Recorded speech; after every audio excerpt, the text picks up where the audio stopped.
Hey, this is Anney. And Samantha. And welcome to Stuff Mom Never Told You, a production of iHeartRadio's How Stuff Works.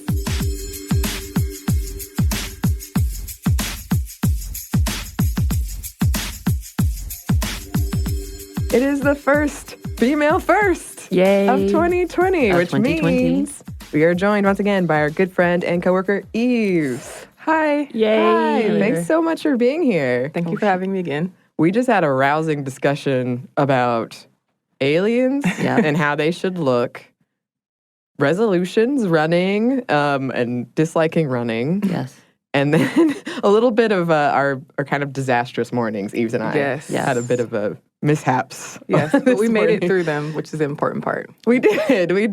You're here to tell the tale. That actually is probably a very important part to a lot of these female firsts we talk about. Yeah, you're right, because they do get pretty intense in some parts. Like, they went through a lot, they struggled a lot, and they fought a lot. But, you know, they did a lot of good things, too. Yes, and the person you brought for us today, she did so much. Oh, my gosh. And very important to the discussions we're having now around the environment and sustainability, things that are on a lot of people's minds, as it should be. Yeah. Yeah. That's exactly what I was thinking. I was like, I feel like it's really good to be able to talk about. Today we're going to be talking about Wangari Muta Maathai. And she did a lot of stuff that had to do with environmental activism. And that is clearly something that we're talking about right now today. And I didn't let me find somebody who's doing something that has to do with the environment. It just kind of came like, oh, she's someone who is, you know, first of all, from the African continent, which I feel like maybe we've discussed somebody from the African continent so far. I can't remember.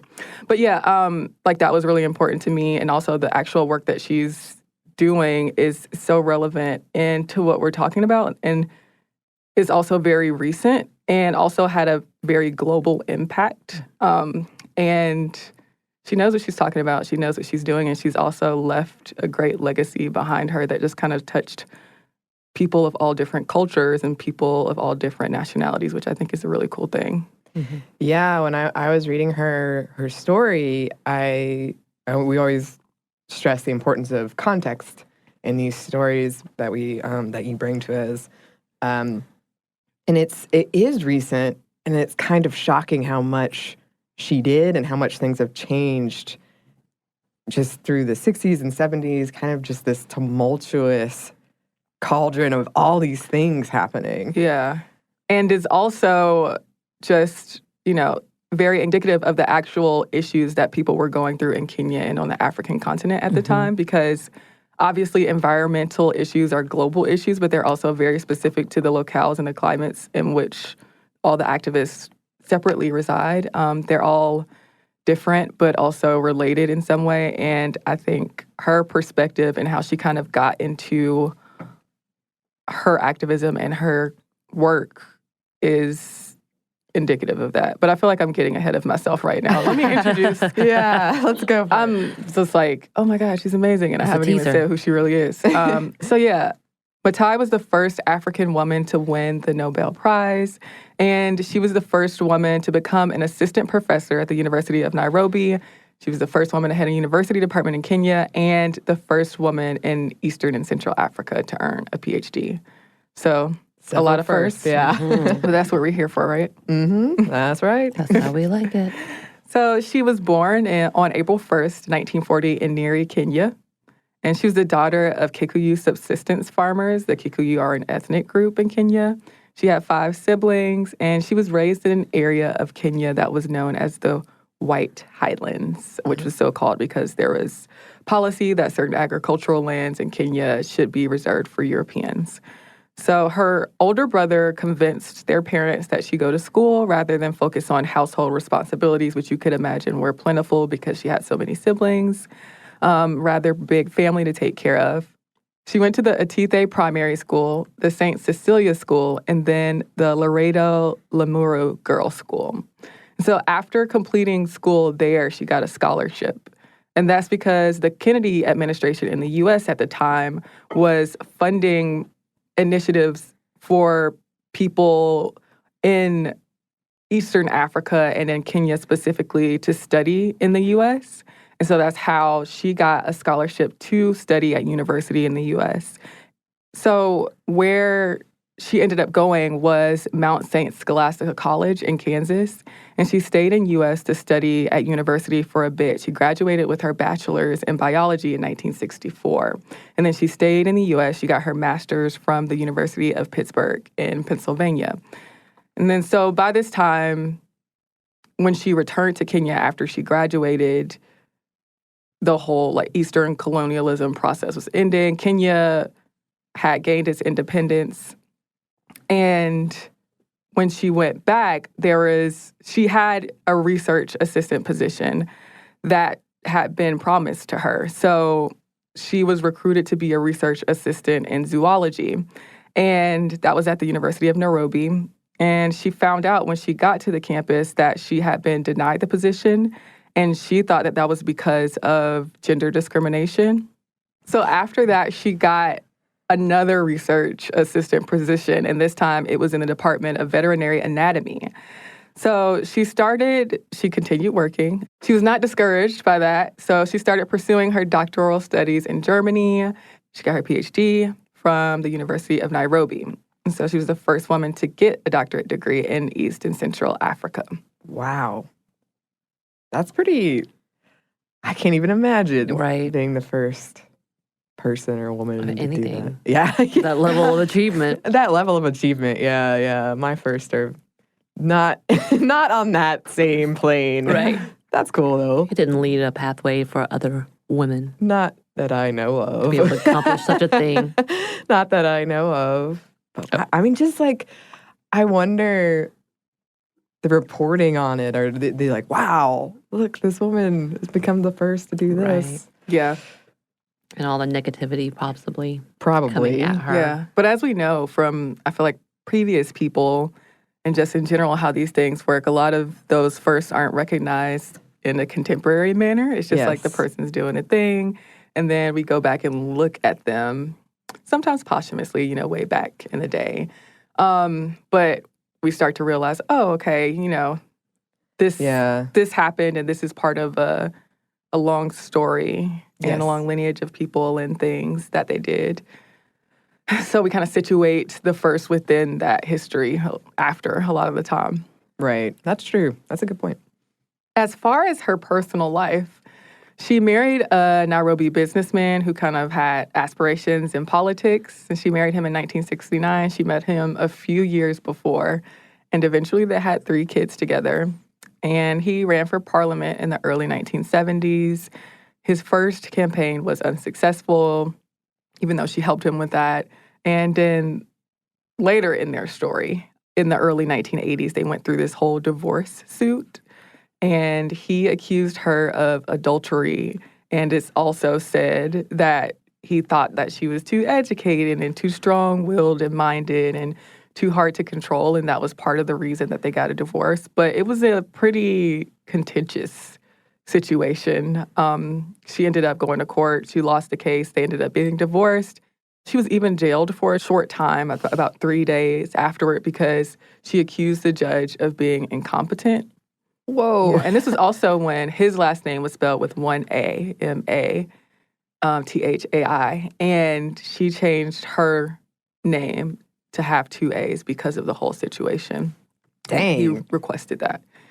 Yeah. So that was, later in life, after years of them having been together. They separated before they divorced. But yeah, that was part of their story. Yeah. So in 1973, and this is where we get to all of the things. Obviously, we're not going to have room to talk about every single thing that she did because she did so many different things. Mm-hmm. But in 1973, she became the director of Nairobi's branch of the National Red Cross. And so we see her already in the late 60s, early 70s, getting into all of her activism, all of her environmental work, and realizing through her research and just her personal life, observation.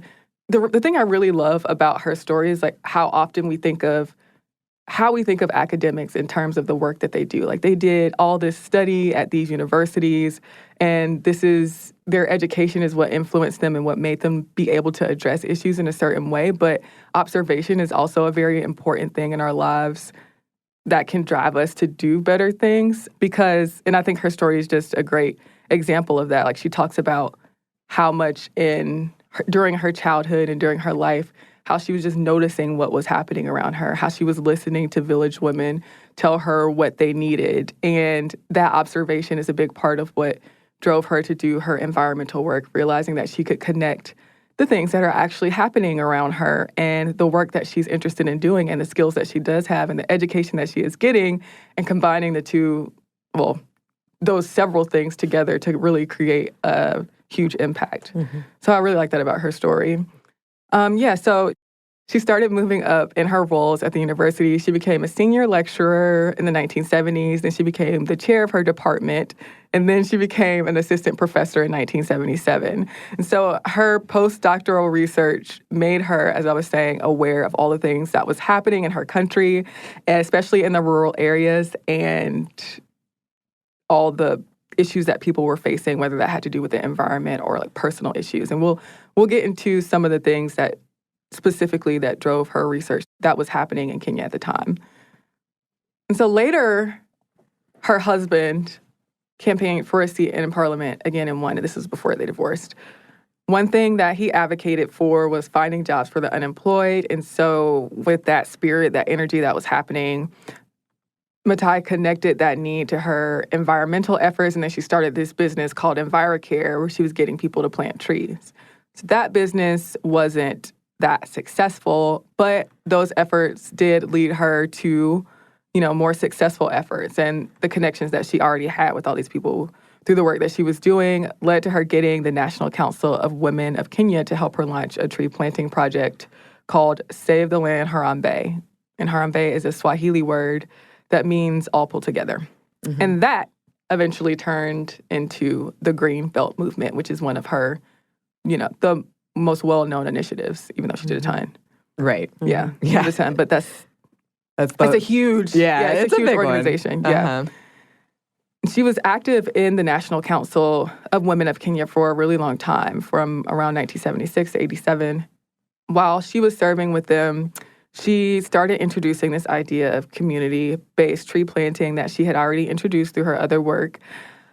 Much of the population in Africa depended on wood for fuel, but at the time there was a lot of deforestation happening. So, as there still is. Trees were depleting because they were being raised and they weren't being replaced at the same rate. So obviously that leads to a lot of different issues, including nutritional deficiencies, poverty, because they had to walk a long way to get water, to be able to get the fuel. There was desert where there once was trees. The deforestation also caused soil runoff and water pollution, which is obviously important to a person being able to sustain themselves in terms of the food that they eat. And speaking of sustain themselves, a lot of the children also had to start being fed with processed foods because of this. And livestock didn't have vegetation to eat. And on top of all that, under the colonial period, like British governors, they were planting non-native trees instead of indigenous trees. So it just had all these effects on the way that people lived and their ability to live whole and fruitful lives. So she started getting into all that and realizing how that affected people, and specifically women. And she opened an agency that paid impoverished people to plant trees and shrubs. And so she decided to campaign for a seat in parliament that would become open and Nyeri in 1982. And to do this, she had to resign from the University of Nairobi. That was one condition, that she couldn't be there to be able to run. And so the electoral authorities said that she couldn't run.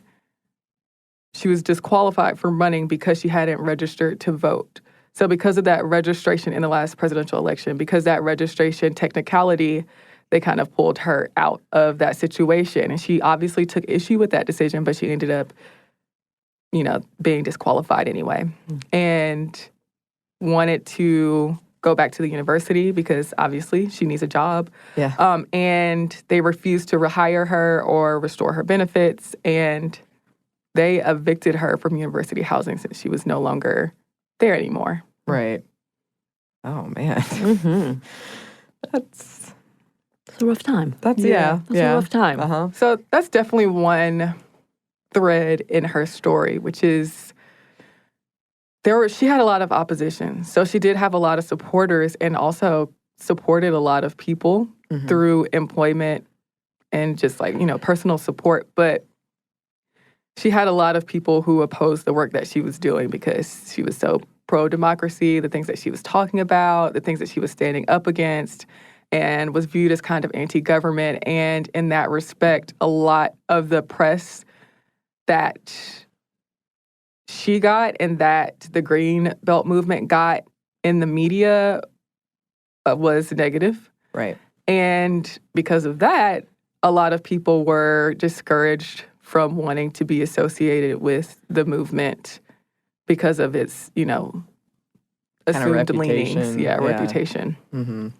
But it was still a successful movement, which we'll get into too. Yeah. And so she poured her energy into that Green Belt movement, and its main focus was poverty reduction and environmental conservation, and focusing on this goal of planting trees. Mm-hmm. And its goal was to plant trees all across Kenya to fight erosion and to create firewood for the fuel for people there and to create jobs for women because women were really instrumental in being the people who planted the trees. And so over the years, they planted tens of millions of trees in Africa. Oh, wow. Yes, they did this by establishing tons of nurseries that offered free seedlings to people. And then the communities would plant them, and a very small payment was given for every tree that was planted. But they had to make sure that they took care of the tree for 3 months. That was part of the deal.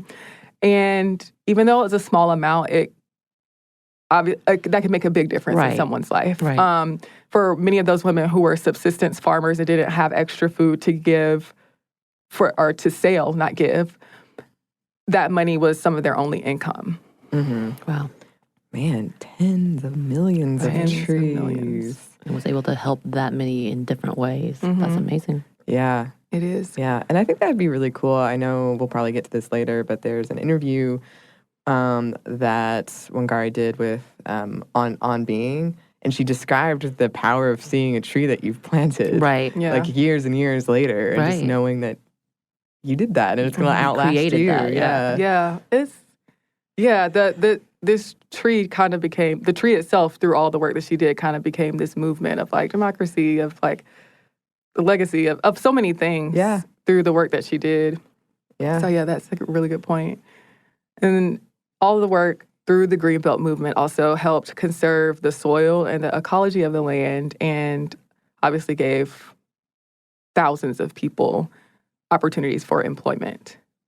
And she worked, over time, this became more than just about trees. Mm-hmm. Obviously, it was that from the beginning, but they also started to provide other services besides tree planting. So she worked with the National Council of Women of Kenya to give services like family planning, like nutrition, food security, HIV awareness, and leadership skills. So it became this environmental and civic educational program for people.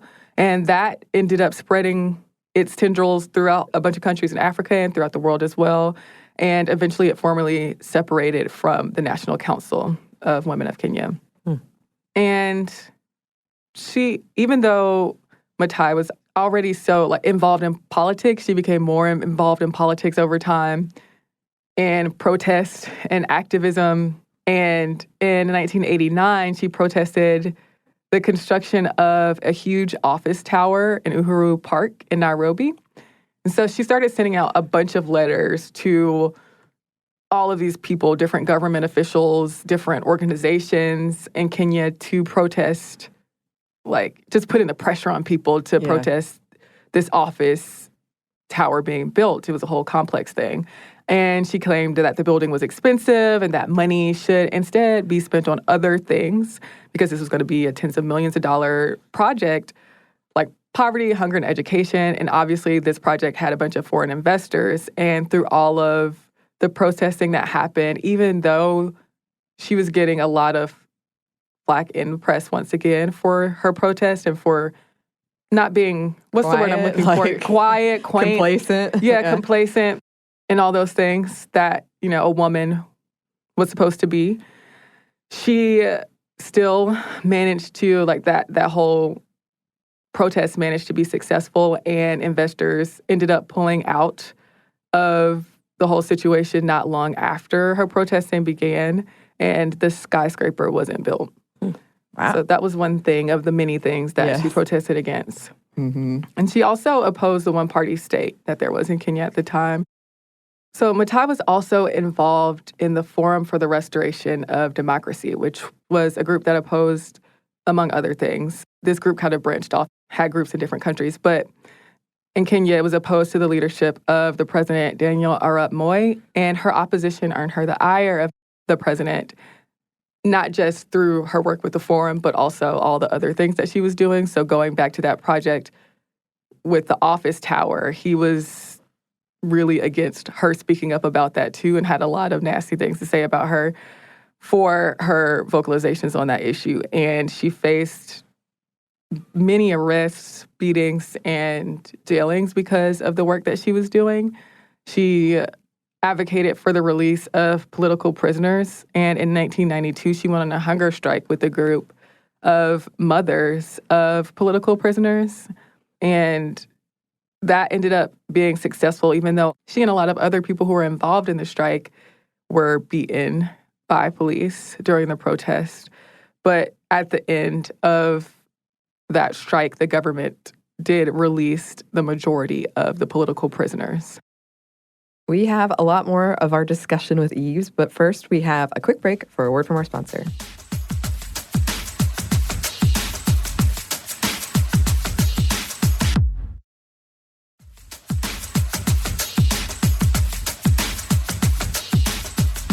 And we're back. Thank you, sponsor. Let's get back into it. She was also arrested for more of her protest and later charged with spreading rumors that the president was planning to turn government power over to the military. And so while she was in jail waiting on her charge, she was refused medical treatment. So it's just there was a lot of fighting happening there. There was a lot of conflict and a lot of this kind of fabrication of issues when it came to the work that she was doing because she was so vocal and because she was so active in her environmental causes. And so in 1997, she said that she was running for parliament and for the presidency as part of the Liberal Party of Kenya. And as part of her campaign, she was continuing to say the same things, be about what she'd always been about, basically, denouncing the corruption in the government and imagining a society where people really embraced their cultural and spiritual background as they participated in government. But her candidacy was withdrawn by the party without notifying her until days before the election. That said, she didn't announce her campaign until not long before the election itself. But she ended up not getting that parliament seat. Wow. They didn't tell her? They're just people are afraid of strong women. This is true. Of power. And obviously, the opposition, they had to do everything they could to try to undermine her. It didn't work, it seems. Yeah. She was determined. Yes. Another thing that she did as part of all her work was working on the Jubilee 2000 campaign, which was this global campaign. But in her case, when she became the co-chair of the campaign in Kenya, which she did in 1998, specifically focusing on the countries in Africa. But the whole campaign was aiming to cancel foreign debt for poor countries by the year 2000, which is where that number 2000 comes from and the name of the campaign. Yeah, so she wasn't, there were a lot of people who were against her, including, Moy and a bunch of other government officials and just people in general who didn't like how she was challenging government and how she was speaking up for all these pro-democracy positions and all these activities that she had going on in relation to that. Just as some examples, she was hospitalized in 1999 for a head wound and a concussion that she suffered during a government-arranged attack. So she was working on this project where she and some supporters were planting trees in the Karura Forest, which is in Nairobi. Mm-hmm. And she was protesting against the clearing of the forest for private development. That's one thing that happened to her. At another point, they forced the Greenbelt movement to move from its office in a government-owned building to her home. When she formed the Tribal Clashes Resettlement Volunteer Service in 1993 to help victims of state-sanctioned political violence in the Rift Valley, the government accused her of inciting violence and tried to shut down her organization's meetings by sending in police to disrupt things. Yeah, so those are just some of the things that she was up against. The list could go on, but we won't do that. Yeah, it sounds like quite a lot. And she definitely she was somebody who put her body on the line. I was going to say she was a powerhouse. Yeah. In everything, obviously, in her work, in her ethic, and just in her beliefs. Yeah. She was unmovable. Mm-hmm. You plant like a tree. Yes. Oh, look at that. Look what we just did. I'm actually kind of... Y'all work together on that one really well.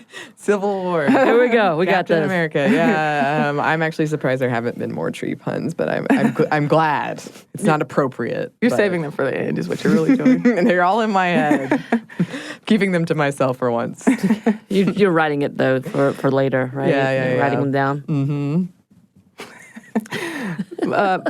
So one of her biggest opponents, Moy, left office in 2002.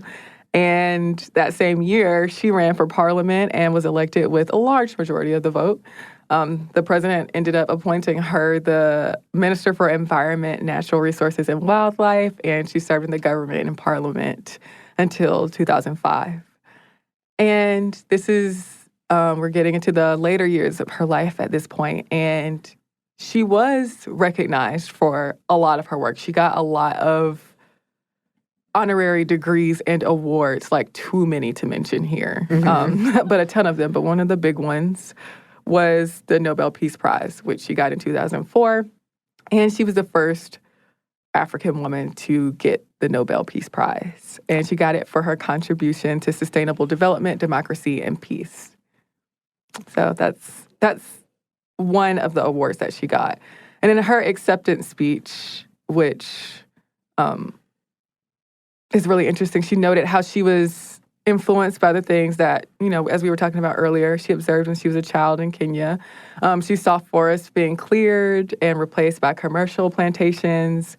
And she saw local biodiversity being destroyed. And she also said that when she started the Greenbelt movement, she was really responding to the needs that rural women were saying that they had, which were specifically the lack of firewood, clean drinking water, balanced diets, shelter, and income. And she also called out to the fact, which is how integral women were in the development of the work that she wanted to do with the Greenbelt movement and the work that she ended up doing with the movement. And saying that because they were primary caretakers throughout Africa, they were responsible for taking care of the land and for taking care of the family, that they were often the first ones to become aware of any environmental damage that was happening, even if they didn't recognize how one thing was necessarily affecting the other in their personal experience. Right. Yeah.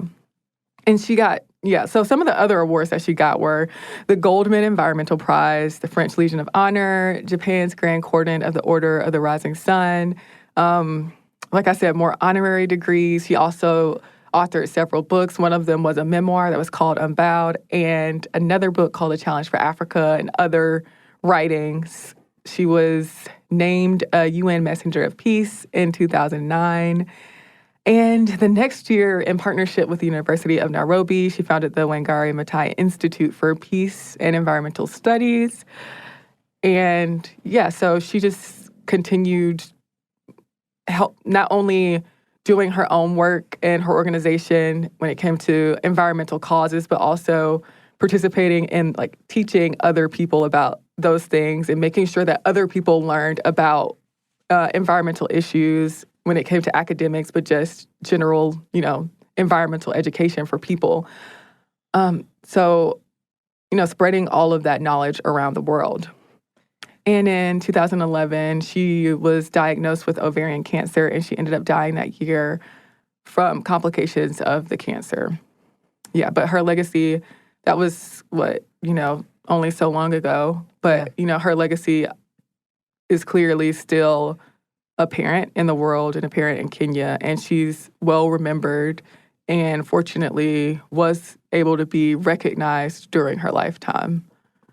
Yeah, and I think one of my favorite things about her and the things that she did is there is this awareness of taking care of the future, of looking out for future generations, that she started all of these things and spread her knowledge to make sure that things would continue once she was no longer around.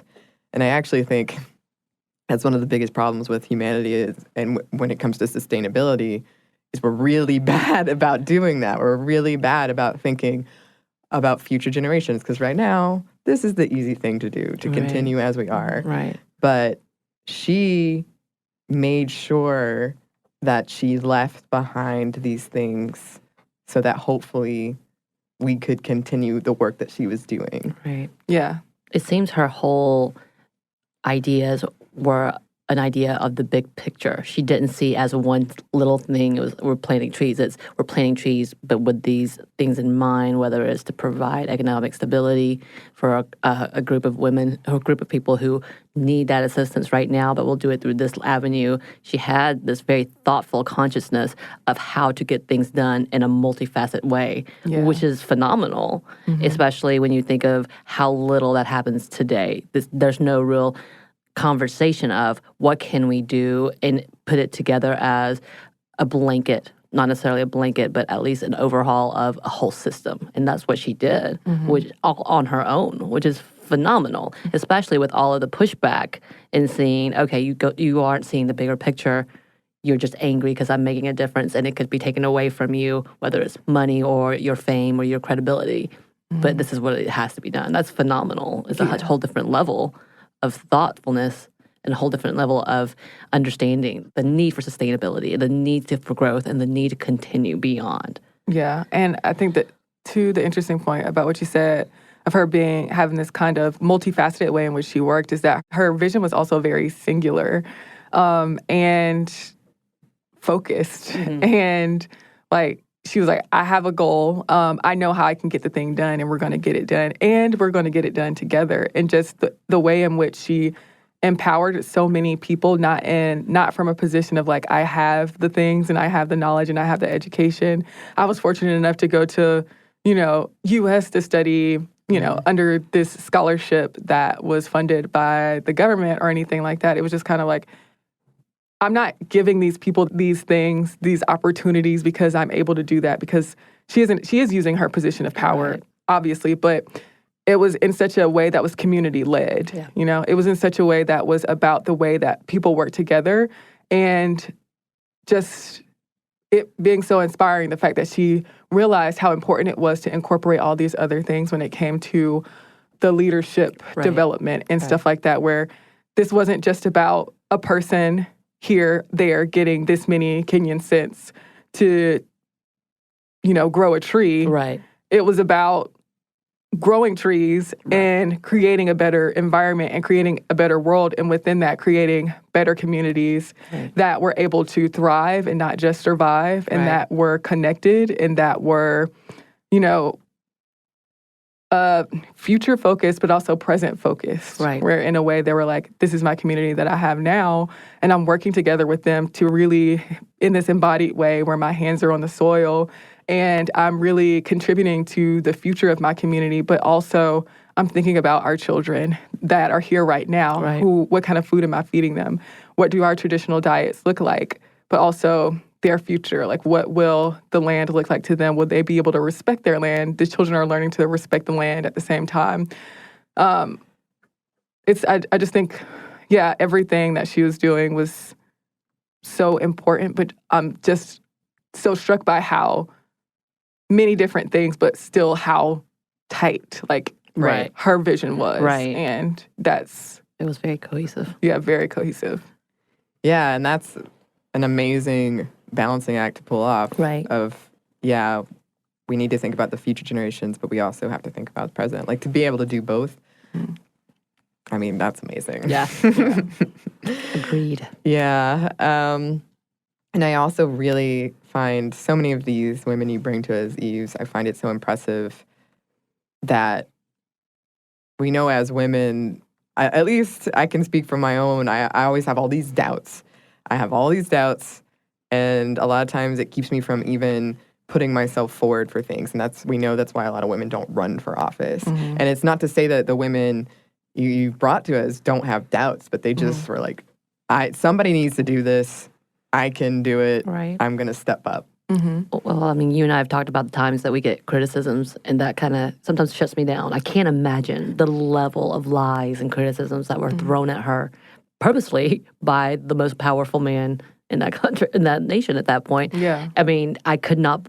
I don't know. I don't know how I would fathom or even feel under pressure, but to continue forth and still keep fighting, still being told, you are whatever damaging by those who have the loudest voices, but knowing that she can make a difference in what she's doing is right. It's amazing. And it's to look back on it now, you're like, oh wow, that's encouraging. But to be in the middle of that, I don't know. It's kind of like, the fear of failing is already there, but being told you're ruining something or you're a disaster to something.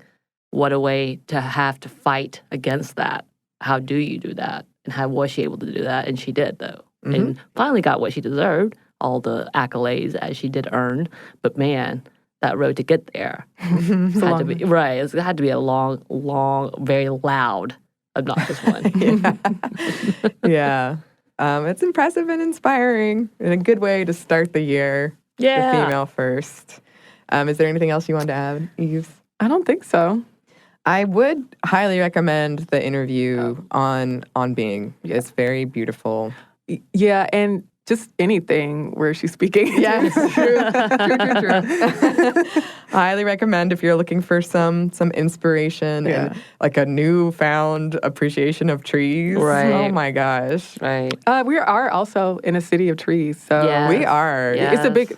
If speaking of things being topical, that is a topic of conversation in Atlanta where we are right now, which is that we've historically been called the city of the city in the forest. Yeah. And we're known for having a ton of trees, which we're not the biggest metropolis in the United States and definitely not in the world, but for being a city of our size and stature, we have a lot of forest and a lot of tree canopy here, but a lot of that is also being raised for private development and gentrification, which are huge things that are happening right now in Atlanta. So on a micro level, from this macro conversation we're having, all of her work is very relevant to things that are happening here in Metro Atlanta. Right.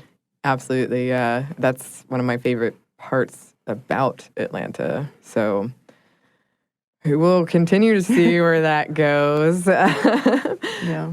We have some more to talk about, but first we have one more quick break for a word from our sponsor.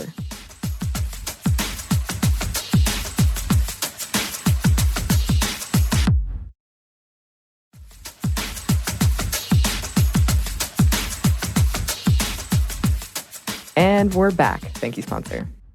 But in the meantime, thank you so much, Eves, for coming on, as always. Thank you for having me. Yay. Where can the listeners find you? On social media, that is on Facebook, Instagram, or Twitter. I'm on This Day in History Class, which is a different podcast. That one's about days in history, clearly. You can also find me at Unpopular on all those same social media platforms. Or Eves Jeffco is my name. And do whatever you want to do with that information. Do kind things. Yeah. Oh, good point. Yes. Yes. But yeah, listeners, you should definitely go check both of those out. They're amazing. And if you would like to contact us, you can. Yes. Our email is stuffmediamomstuff@iheartmedia.com. You can find us on Twitter @momstuffpodcast or on Instagram @stuffmomnevertoldyou. Thanks as always to our super producer, Andrew Howard. And thanks to you for listening. Stuff Mom Never Told You is a production of iHeartRadio's How Stuff Works. For more podcasts from iHeartRadio, visit the iHeartRadio app, Apple Podcasts, or wherever you listen to your favorite shows.